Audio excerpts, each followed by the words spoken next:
The newly elected district attorney for Los Angeles has moved to withdraw the petition for resentencing the Menendez brothers that was filed by his predecessor. Now, I'm not surprised by this. If you are, I don't know why, because the writing has been on the wall since day one. You could tell that he was not in favor of this. But the reason he gave is a little bit interesting to me. Now, you remember the Menendez brothers wanted to argue self-defense, but they were not allowed to. But they claimed that their father had been assaulting them for years, and therefore they were in fear for their safety every single day of their life. But this DA does not buy it. He says it never happened, and I don't believe anything that you say, and you're not contrite, you're not showing that you're remorseful for your actions, you're not showing any contrition whatsoever, you're not even admitting the truth. And if you don't take full responsibility for your actions, then I'm not going to recommend resentencing. So here's the deal.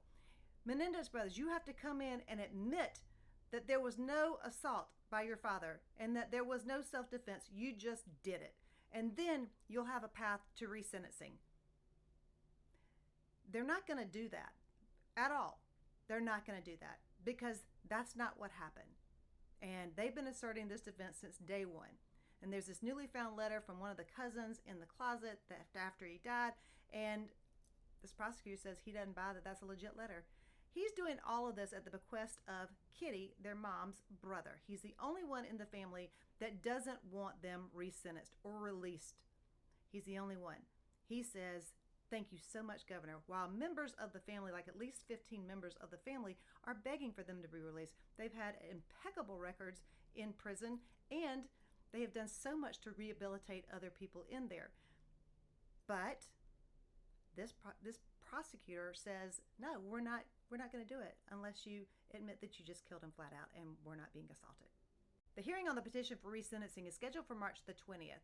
Now, the prosecutors asked to withdraw that petition, which would mean no hearing would be necessary if the judge allows him to withdraw that petition. So we might not have a hearing at all. We might go into that hearing and he would argue his case at that time and we'll have a judge make a decision.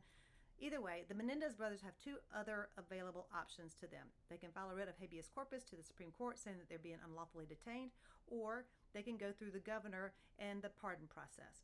Now, the governor has seemed a lot more sympathetic to their cause, and hopefully that will be the answer for them because habeas corpus, not really likely to win that one. So hopefully the governor will come through and grant this petition and let him out.